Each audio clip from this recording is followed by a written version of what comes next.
Adelante, Francisco, un gusto tenerte con nosotros acá hoy día. Gracias, Cristian, y muchas gracias también por la invitación y por las presentaciones extremadamente interesantes. Da gusto ver todas estas iniciativas que van surgiendo en distintos lugares con este enfoque tan latinoamericano que me parece urgente de seguir empujando. Yo, más que contarles sobre un proyecto puntual, me gustaría como contarles algo, pero más que nada permitirme tener una pequeña reflexión sobre los temas que estamos discutiendo y varios conceptos que han salido en sus presentaciones que me parecen súper importantes. Y me gustaría partir con esta idea de la incidencia estratégica. Y yo creo que en los tiempos que corren, dada la urgencia de la crisis climática y de un montón de otras crisis que sabemos que están asociadas a una gran crisis socioambiental, que es el gran paraguas del cual se desprende la emergencia climática, pero tenemos otras más en relación a la biodiversidad, en relación a los ciclos biogeoquímicos, y cómo eso se acopla con problemáticas sociales. Uno puede quizás rápidamente caer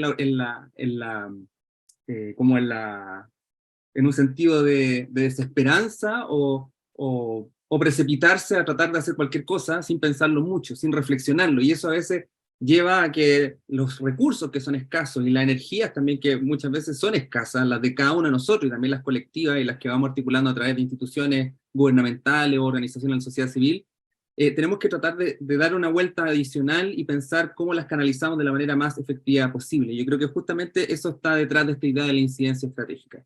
Y yo creo que sin duda a todos los que estamos aquí nos parece que la educación en sí misma es incidencia estratégica por el efecto multiplicador que tiene. Pero una vez dentro del ámbito de la educación hay distintos espacios para trabajar. Y bueno, cada uno va eligiendo un frente, hay muchos frentes con los cuales lidiar. A mí me ha tocado trabajar particularmente en la educación superior. Yo tempranamente siendo estudiante, disculpa, estoy un poquito resfriado, estudiante de educación superior, particularmente en la Universidad Católica, empecé a tener un diagnóstico compartido con compañeras y compañeros de que parecía inaudito que frente a toda la evidencia que ya existía hace 15 años de la crisis climática, las problemáticas que se avecinaban, para qué decir, todas las décadas previas que teníamos desde los límites del crecimiento, la cumbre de Estocolmo, etcétera, las instituciones de educación superior parecían no acusar el golpe y no estaban reaccionando a la altura. Y a mí me parecía particularmente preocupante porque yo veía que en este espacio tan único, temporal, y la combinación de personas, esta combinación intergeneracional que surge naturalmente en una institución de educación superior, donde están los académicos con cierto expertise y conocimiento, pero además de generaciones quizás mayores, con los estudiantes que vienen muchas veces con inquietudes, preguntas y una motivación muy potente por cambiar las cosas, y además toda una planta que de repente pasa desapercibida, pero que es clave, que es la que le da el sostén a la institución de educación superior, que son todos los colaboradores. Esa combinación de personas, funciones, motivaciones, yo siempre lo veía como un caldo de cultivo o un espacio con una potencialidad enorme de promover los cambios, pero mi diagnóstico, y creo que todavía sigue siendo tristemente lo que predomina en muchos lugares, las instituciones de educación superior hoy día están principalmente reproduciendo los problemas más que enfrentándolos. O sea, seguimos educando de una manera muy tradicional, seguimos enseñando las materias de una manera muy tradicional y anticuada, con un enfoque del siglo XX, seguimos enseñando cosas que hoy día ni siquiera son aplicables, no estamos impregnando con suficiencia el pensamiento crítico y la capacidad de los estudiantes a la hora de egresar de estas instituciones para tener una capacidad por un lado, una intencionalidad y los conocimientos para poder hackear o cambiar estos lugares donde terminan trabajando. Y eso es justamente lo que tenemos que hacer. Y las instituciones de educación superior tienen que tener una reflexión de cómo tienen que transformarse para ser efectivos en ese proceso. Y eso ha sido lo que he estado en los últimos 12, 13 años. Actualmente trabajo, como nos decía Cristian, en el Instituto para el Desarrollo Sustentable, que finalmente ha sido un resultado de un largo proceso, de muchas colaboraciones, muchas personas, intentando que la Universidad Católica haga propio este compromiso con la sustentabilidad, pero también tengo otro sombrero muy importante que tiene que ver justamente con la idea de la incidencia estratégica, que no sirve de nada que una institución sea la que avance en estas temáticas, porque finalmente es una gota en un océano. Nosotros necesitamos que todas las instituciones de educación superior cambien de manera sistémica en este proceso, y por eso yo participo en la Red Campus Sustentable, que actualmente presido, que es una corporación sin fines de lucro, que hoy día agrupa a 40 instituciones de educación superior de Chile, con dos instituciones también, una institución de Ecuador, una institución de Colombia, y ha ido creciendo rápidamente, justamente porque hoy día las instituciones están finalmente acusando el golpe, quizá un poco tarde, pero aún quizá hay una oportunidad de que hagan una transformación radical en la forma que se entiende este espacio, y ha sido súper interesante ir viendo cómo ha crecido este interés. Pasamos hace 10 años de ser 4 instituciones a ser 40 instituciones, estamos llegando en Chile a más del 60% del estudiantado, entonces estamos hablando de procesos que tienen una dinámica también. Siempre vemos estos gráficos exponenciales que nos hablan de la debacle que se nos viene, pero también hay unos gráficos exponenciales que hablan de la capacidad de respuesta que estamos teniendo como sociedad. Una suerte de sistema inmune, como decía Paul Hawking, que también estamos persiguiendo en el mundo donde respondemos y estamos tratando de responder con la celeridad que se requiere a estos desafíos. Y ahí, lo que sí, claro, no todo es para celebrar, hay todavía uno ve que las instituciones que son superior, lo que todavía predomina principalmente son los compromisos de palabra, uno lo ve también a nivel gubernamental, muchas declaraciones firmadas, ya está apareciendo la sustentabilidad de las estrategias institucionales, los compromisos, misión.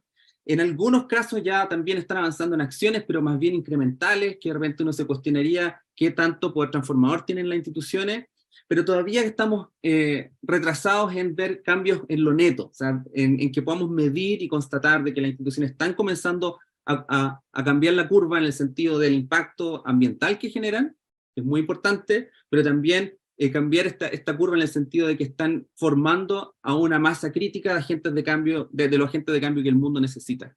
Ahora, yo creo que los años que vienen esto va a empezar a suceder, porque justamente estos compromisos, estas acciones incrementales están empezando a modificar la manera en que las instituciones entienden su quehacer. Y ahí yo creo que es clave detenerse un momento a pensar en esta idea de ¿qué es lo que estamos tratando de hacer con esta educación para la sustentabilidad o esta educación ahora como ciudadanía global? Yo creo que el concepto, al menos para mí, que la atraviesa tiene que ver con la idea del cambio, de empujar cambio y de la agencia de cambio. O sea, que los estudiantes perciban que ellos son agentes de cambio, que tienen agencia para incidir, pero esta agencia para incidir no es en una vía, es múltiple.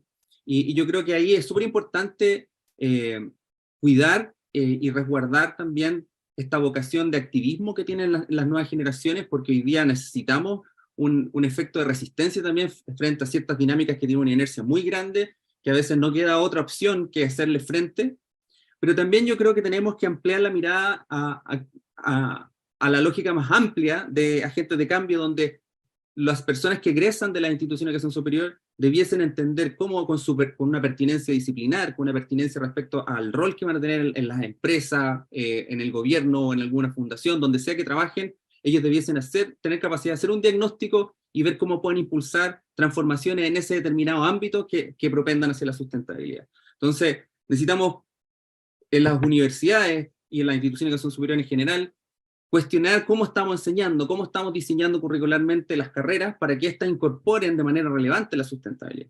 Ahora, esto está sucediendo. Yo puedo dar cuenta de que esto está sucediendo en la Universidad Católica en algunas carreras que se han modificado y que han hecho protagonista la sustentabilidad como un sello distintivo de la carrera. La misma universidad lo ha incorporado como parte del sello distintivo de los estudiantes, y hay otras instituciones como la UTEM y otras más de Chile que lo han hecho de manera significativa. Pero hace falta que sea transversal. Todas las disciplinas tienen algo que decir y debiesen hacerse cargo de esta temática. Esta temática no es de 2 o 3 carreras, es algo que tiene que ser entendido como transversal. Lo otro que quería plantear es que hoy día no es fácil asumir este rol, el rol de ser profesor, ¿no? El rol de profesor o profesora, docente, cuando uno quiere trabajar las temáticas de sustentabilidad en general. Estamos viviendo tiempos difíciles, sobre todo después de la pandemia. Los profesores hoy día tienen que lidiar con brechas culturales enormes, sobre todo lo que refiere a materia de sustentabilidad, cambio climático, tienen que de alguna forma trabajar con brechas que tienen que salvar.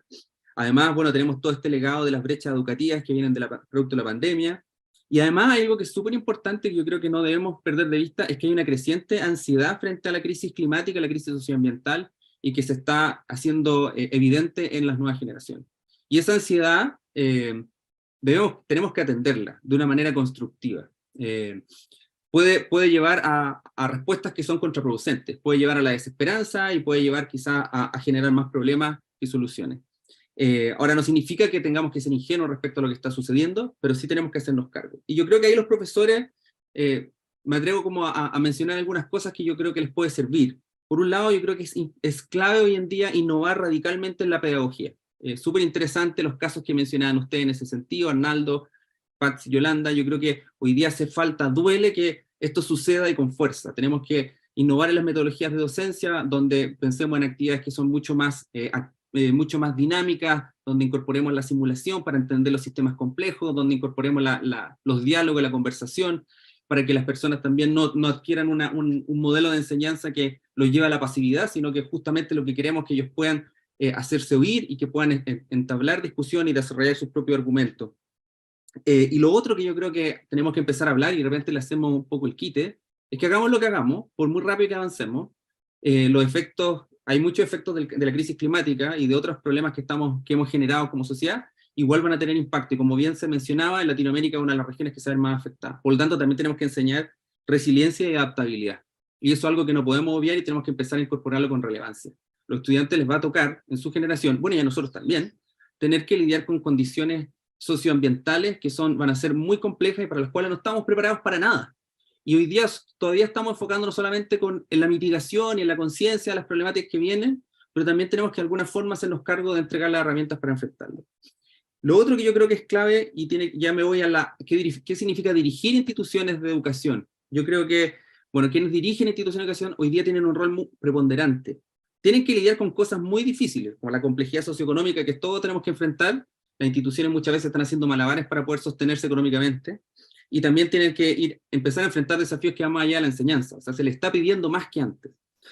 Pero tienen que enfrentar este desafío y ver las oportunidades que hay. Yo creo que una persona que dirige una institución tiene el potencial de abordar la educación de una manera más holística y debiese generar las condiciones para que una comunidad viva la experiencia de la ciudadanía global y de la agencia de cambio, de la sustentabilidad. O sea, no es lo que pasa en el aula y que alguien te enseñe, o lo que pasa en un Zoom. Uno debiese entrar a un espacio y el espacio en sí debiese llevarte a reflexionar y a cuestionarte cómo estás viviendo, tener un efecto demostrativo de que se pueden hacer cosas, porque si no estamos enseñando que hay una brecha insalvable entre la teoría y la práctica. Si nosotros en un lado decimos algo y después cruzamos el pasillo y vemos que nuestro colegio, nuestra institución está haciendo todo lo contrario, obviamente generamos una desesperanza o una desconfianza incluso en los aprendizajes recién adquiridos.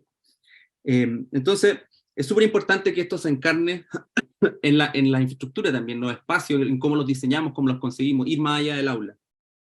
Pero aquí lo último que quiero mencionar antes de terminar, que estoy pasado, lo siento, es que tenemos que ir más allá. Hay que pensar qué pasa con la educación continua, como se conoce, o qué pasa con los egresados ya. El problema que tenemos que enfrentar no es un problema que va a resolver las nuevas generaciones, eso es el cuento que venimos diciendo hace tiempo. En verdad es un dilema que tiene que ser enfrentado intergeneracionalmente, y tenemos de alguna forma que equipar a las generaciones que hoy día están a cargo de las decisiones que van a orientar el futuro, para que puedan tomarlas de manera sabia, por el bien común.